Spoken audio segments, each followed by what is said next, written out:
This is to set the scene for the entire training, because these are some of the basics, as said, that you should be aware of before we dive into the product specifics. And these are all taken from the product terms. And the product terms is a great, currently it's a great website that contains all the product licensing specifics. And we will reference the product terms a lot in this training. The first part of the product terms always states the universal licensing terms. And the universal licensing terms are exactly what it says. It's the overarching terms that govern all the Microsoft software and services under volume licensing contracts. There's some additional clauses as well that we will cover, because it ties into these universal licensing terms, or it ties into the entire Microsoft product stack. So I will reference these as well. When we look at the first part of the universal licensing terms, we come across versions and editions. And this is a very, very important distinction to make. So one of the most important concepts that you need to understand here is that it's not the same thing. A version and an edition in the Microsoft world are as defined by Microsoft itself. On the screen, prior version is an earlier version of a product, and a lower edition is a difference in the software type. So if you take an example of this, a version is an earlier release. So Windows Server 2012 is an earlier version of Windows Server 2012 R2, and SQL Server Standard is a lower edition of the SQL Server family. So the SQL Server Standard is an edition of the SQL Server family, and SQL Server Enterprise is a higher edition of SQL Server Standard. The basic rule here is you are allowed to use a prior version, though lower editions are only possible on a case-by-case basis. So you're always allowed, if you, for instance, buy a license for Windows Server 2012 R2, to use Windows Server 2012. But if you buy Office Professional Plus, you're not allowed to use Office Standard. There are software and products of Microsoft where you are able to use a lower edition of a software, but generally this is the case. Secondly, restrictions. Microsoft lists some restrictions that are present on their software products. This includes commercial hosting. If you buy through volume license, your license through a volume licensing contract, you cannot do any commercial hosting. So it's only for use of your own contract unless otherwise stated. So if you want to do commercial hosting, you are looking at a different contractual vehicle. For instance, if you have ever heard of the SPLA program, that is where you are able to do commercial hosting with Microsoft software. Product-specific end-user license agreements apply.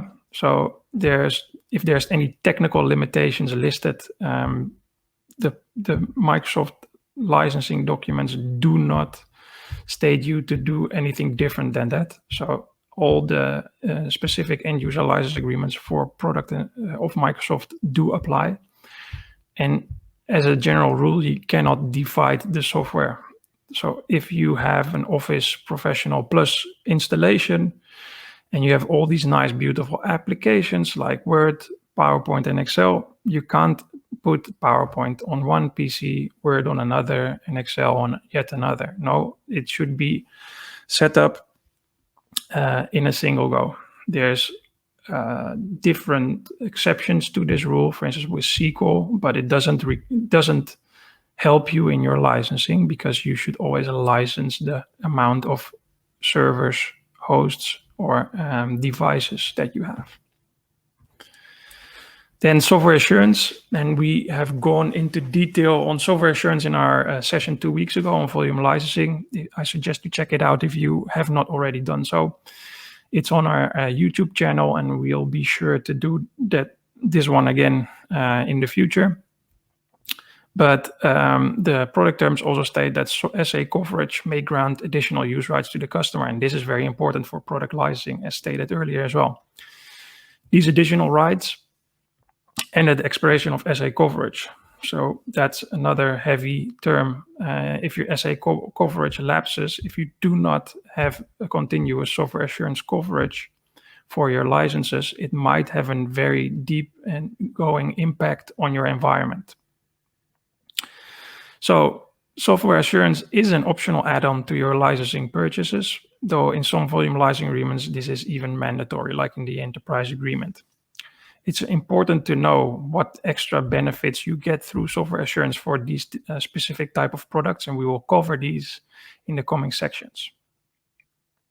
In case we missed any, do reach out because sometimes one might slip through the crack. We don't think so, but we'd love to hear from you.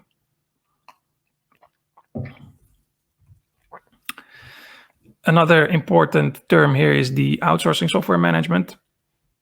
When you work with an outsourcer, you can use your own bought licenses on their premises in case it's a dedicated environment. So the environment can only be used by you.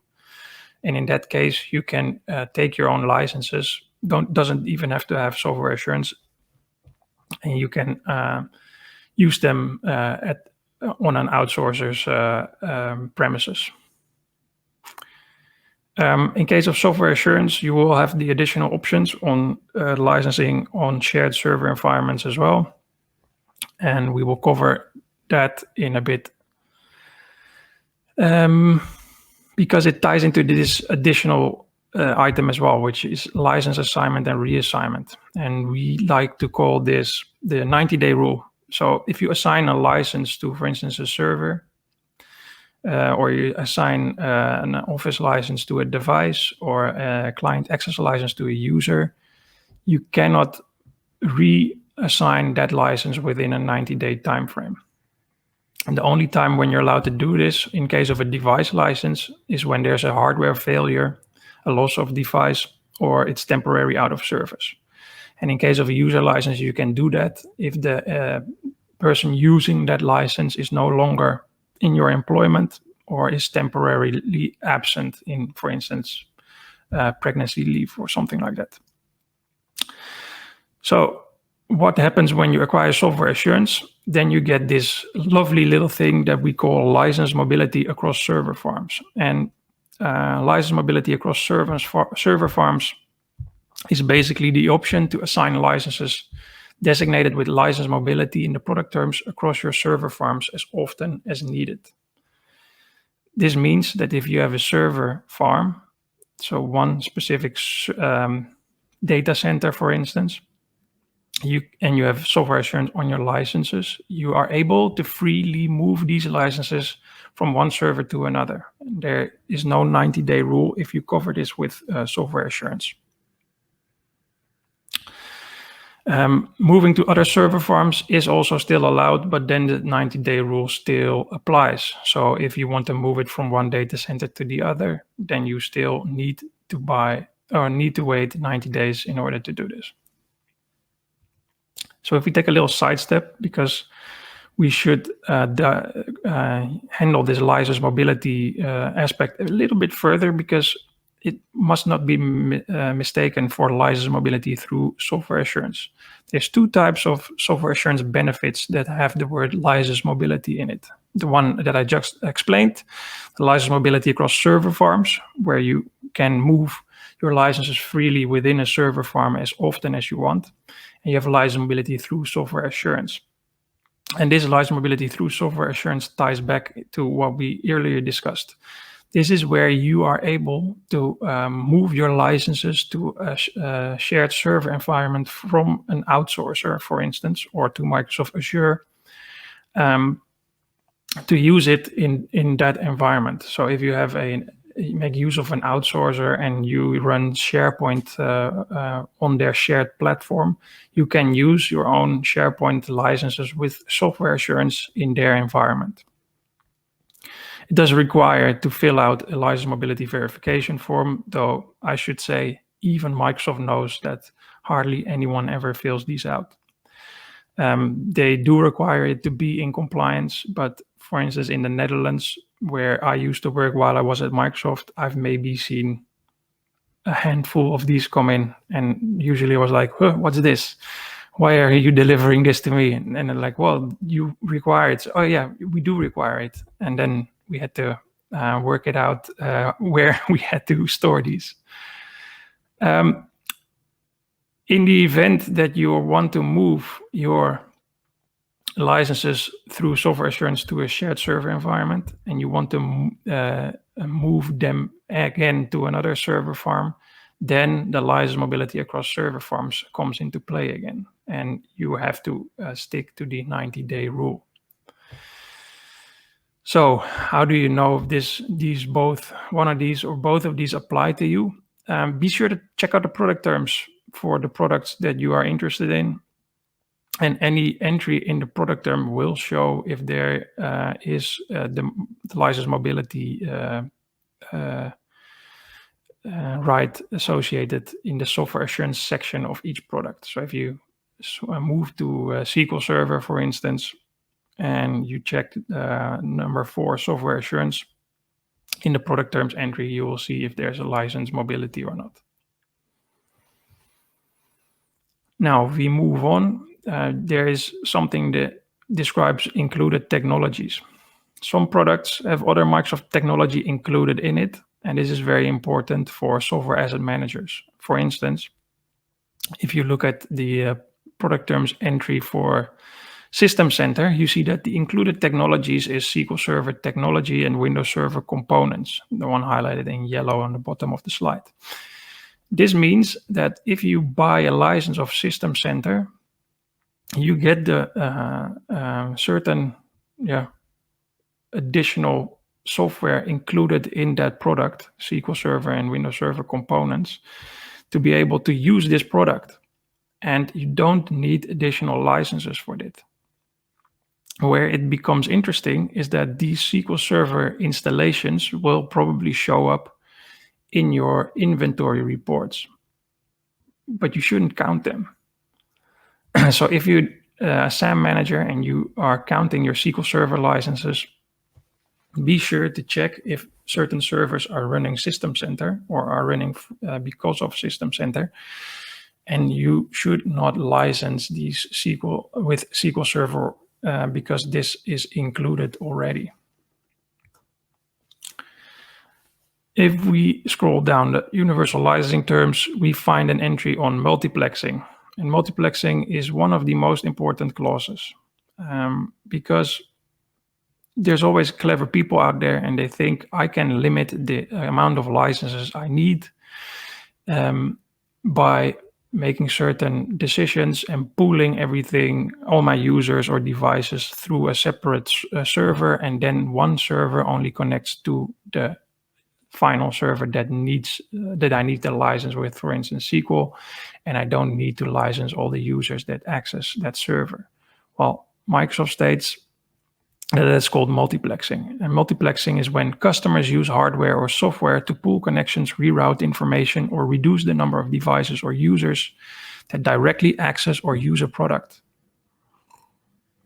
And this means that you need a license for anything or anyone accessing a server environment directly or indirectly. And this has just received an update to also account for pooling of licenses in the case of the Microsoft Cloud services. So if you find a way to pool users in such a way that you have multiple users using one Exchange Online environment on one license, that is not compliant. Every user accessing the Exchange Online environment should use an Exchange Online or should have an Exchange Online license. We will cover this again in the training in 2 weeks' time. Now, what that looks like, to give this a better overview, and this is just an image that I've taken from the multiplexing volume licensing brief.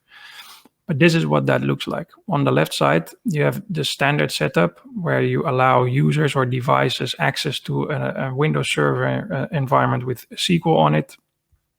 You should license the users or devices with the client access licenses to have the right to use that server. On the right-hand side, someone was clever enough to put a pooling hardware or software product in between the server environment and the end users or the end devices, with the idea that you would then only need to license the pooling hardware. Well, with this multiplexing clause, this does not work. This is indirect access, and this indirect access requires you to license all users and or devices correctly. And how correctly works, we'll dive into that later. Other items, so this is no longer the universal licensing terms, but these are still very interesting to keep in the back of your mind, because Microsoft has a certain interesting entry in their glossary in the product terms called roaming rights. And roaming rights is an SA benefit that permits the primary user of a licensed device certain access and use rights. So this long term here states that if you have if you acquire software assurance for certain license, you have the right to remotely access a server environment that is dedicated to your organization's use. This is available for something that they call primary user. And primary users are users who use a licensed device for 50% or more of the time. This is a very important definition, because the primary user definition comes into play quite a lot in certain situations. So it's a user who uses a licensed device more than 50% of the time. The reason that roaming rights were set up is that you get to set up a server environment and, for instance, run Office Professional Plus on top of your server environment. And you have everyone connected to this server. Well, you need an Office license for all devices in your organization, but this means that you can access it off your premises, because you can just log into the server environment that is on premise of your company. With the move to cloud licensing, this is becoming less and less relevant, but for many companies, this was the way to license their Office environment. And roaming rights is very important in the sense that it requires software assurance. So if you set up something similar to this and you don't have software assurance, then you're probably not in compliance. And what is very important for the rest of this training is the definition of external users and external user access, because Microsoft often allows external users to access server environments of your organization, but sometimes this requires a license and sometimes it doesn't. External users are users that are not employees, on-site contractors, or on-site agents of customer or its affiliates.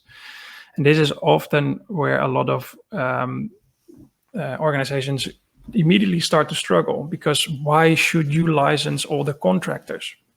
Well, contractors are just seen as employees of your organization, even though they might bring in an own laptop, even though they might bring in their own software. In the event that the contractor starts working for you, you are, as an organization, according to Microsoft, are responsible for licensing this person correctly. So an on-site contractor is not an external user. An external user is just someone, maybe a company that you deliver a certain SharePoint website for. I don't know. And in that case, an external user is someone that is not affiliated at all to you as the customer of Microsoft or to your affiliates. So external user access requirement indicates specific license requirements or options for access by external users. And in the event that external use is not allowed by the license itself, there are external connector licenses. And external connector licenses are licenses that you assign to a server dedicated to the customer's use that permits access to the corresponding version of the server software or earlier versions of the server software. So you have an external connector license, for instance, for Windows Server. So if you have a lot of external users accessing a specific Windows server that you have set up for an application that you're running, might not even be a Microsoft application, then you might need an external connector for that Windows server. Microsoft has limited the requirement for the external connector license over the years and has included a lot of this in the server software that they're selling.